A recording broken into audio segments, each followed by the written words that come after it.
Sa nangyaring eviction night ng Pinoy Big Brother Collab Edition, hindi napigilang magulat ng mga netizens matapos malamang ang tandem nila AC at Ashley ang tuluyang namaalam sa bahay ni Kuya. Will and Trevor, congratulations! That means I'm sorry, AC and Ashley.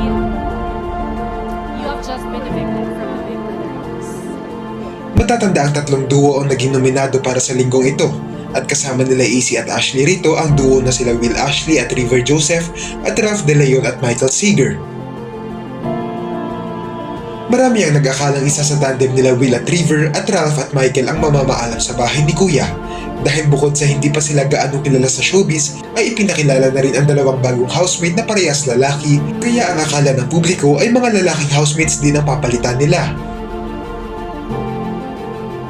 Pero ibang-iba ang naging takbo ng resulta kagabi dahil sila AC at Ashley ang nakakuha ng pinakamababang boto sa publiko, bagay na ikinagulat ng marami.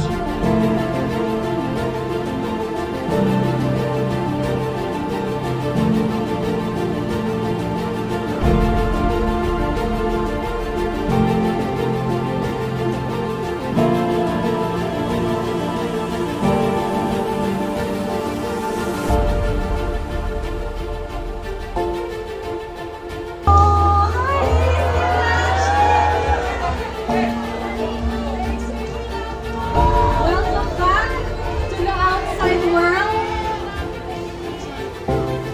Naramdaman natin yung kalungkutan natin. At syempre, ramdam natin ang pagmamahal ng mga sumusuporta kina AC at Ashley dito mismo sa tapat ng bahay ng Kuya. Welcome back to the outside world, AC and Ashley.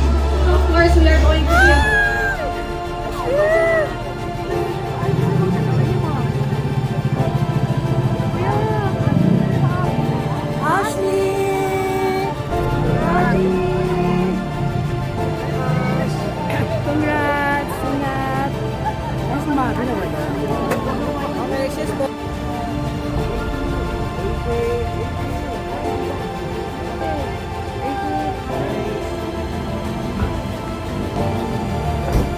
Bago pa man pumasok ang mga celebrity housemates sa bahay ni Kuya, ay isa sila AC at Ashley sa pinakakilala ng mga netizens dahil sa dami ng mga projects nila kumpara sa iba. Kaya naman talagang hindi inasahan na kaunti lang ang bumoto para i-save sila. Halo-halo ang naging komento dito ng mga netizens. Marami ang nalungkot sa kanila lalo na kay Ashley na talagang minahal ng taong bayan. Ayon pa nga sa iba, sana ay may wildcard pa para kay Ashley. May mga nagsabi naman na makakabuti ito para sa kanila lalo na kay AC na inuulan ng batikos dahil sa pinapakita niya sa bahay ni Kuya. Mas mabuti na rin naman ito para may salba pa ang karir niya at hindi na lumala ang pambabash.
Ano ang masasabi nyo rito?